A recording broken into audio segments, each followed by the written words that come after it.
Bonjour la famille et bienvenue sur Yaya Car. Aujourd'hui, on va parler d'une Honda Civic. Effectivement, alors je sors juste du stationnement. Je suis dans une Honda Civic coupée, une EJ1 plus précisément. Elle représente la 5e génération de Honda Civic donc. Et c'est la première génération de Civic à recevoir un vrai coupé, un coupé tricorps, 2 portes donc. Et comment dire, elle est équipée d'un 1,6 Litre VTEC. Donc c'est pas le 1,6 Litre double arbre à cam en tête VTEC, mais c'est le 1,6 Litre simple arbre à cam. C'est un D16 Z9 qui est, on va dire, semblable au D16 Z6, c'est juste une appellation qui est différente pour une question de zonage par rapport au marché. Il développe donc 130 chevaux. 130 chevaux, contrairement au VTEC, le fameux VTEC double arbre à cam, qui lui développait 160 chevaux et qui n'a donc pas été proposé sur ce châssis malheureusement. Il était proposé, je crois, sur l'EG6 de cette génération, qui était plus communément appelé VTI.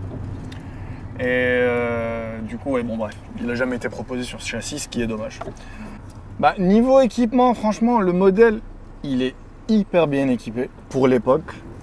Faut pas oublier que c'est un véhicule qui date des années 90, 95 précisément pour celui-là. Et j'ai les vitres électriques, j'ai le tour ouvrant électrique, j'ai les airbags conducteurs et passagers, ce qui était une option d'ailleurs, je crois, à l'époque. J'ai les rétros électriques, j'ai même les phares électriques ici, le réglage des phares électriques. Donc c'est vraiment un véhicule qui était très bien équipé.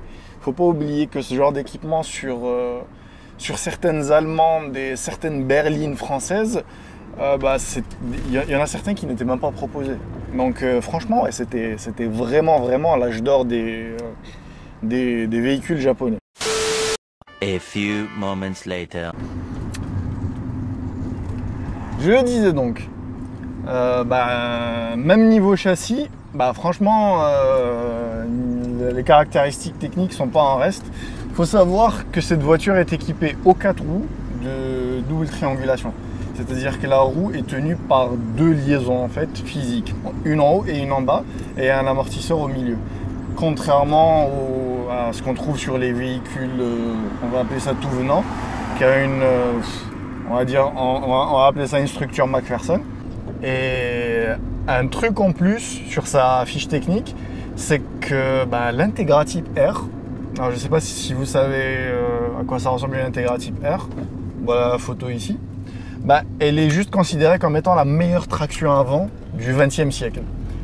Et cette intégratype R, justement, a été construite sur la base du châssis de la Civic 5e génération. Et tout particulièrement de la Civic coupée, en fait. Donc, c'est déjà une très bonne base. Pour rouler tous les jours, pour faire de la modification et tout. Et en gros, ce qui est le sujet de la vidéo d'aujourd'hui, c'est que j'ai ce véhicule depuis pratiquement 2 ans. Je l'utilise comme mon daily. Jamais de problème, comme une bonne Honda. Mais je sens qu'elle fait son âge. Qu'elle fait son âge, du coup, niveau châssis, ça se rapproche plus d'une DS que d'une Integra, pour dire ça gentiment. Et puis même le moteur, s'il prend toujours ses 7800 tours, je sens qu'il les prend, mais qu'il n'est pas joyeux de les prendre. Donc j'ai décidé de faire une série de vidéos sur cette voiture, et faire les améliorations nécessaires pour que cette voiture retrouve sa jeunesse. Donc au menu, il y aura des améliorations mécaniques. Donc ça va être le moteur, ça va être les organes qui alimentent le moteur et tout ça. Ça va être des améliorations au niveau du châssis.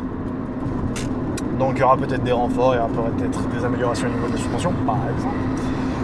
Et il y aura aussi des améliorations esthétiques. Parce que niveau peinture, les japonaises de l'époque, c'était pas ça.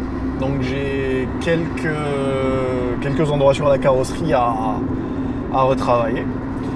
Bon, là, il y a un peu de circulation, donc on va chercher un coin tranquille, on va se poser et je vais vous expliquer tout ça en détail. Allez, c'est parti. Donc, comme on le disait tout à l'heure dans la voiture va faire l'objet d'une préparation en fait, des préparations qu'on fait habituellement sur ces voitures. Donc, il va y en avoir 4 principalement. Donc, la première, ce sera forcément suspension. On va installer des suspensions préparées. Parce qu'au bout de 30 ans, l'amortissement d'origine, il en a pris un sale coup. Je peux vous le dire, c'est un gros bateau, c'est une grosse barge. Donc on va bien rigidifier tout ça avec des suspensions préparées, hauteur réglable, amortisseur réglable et tout ça. La deuxième prépa, ça va être une prépa de performance. Donc on va faire une décata, mais une décata cheap, une décata très cheap, une décata AliExpress.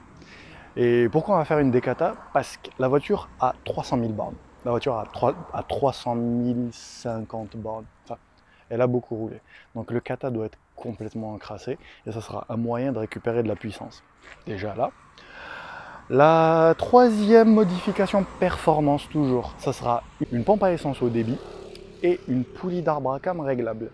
Parce que c'est des moteurs qui n'ont pas beaucoup de puissance. 130 chevaux sur un standard des années 90, c'était quand même bien.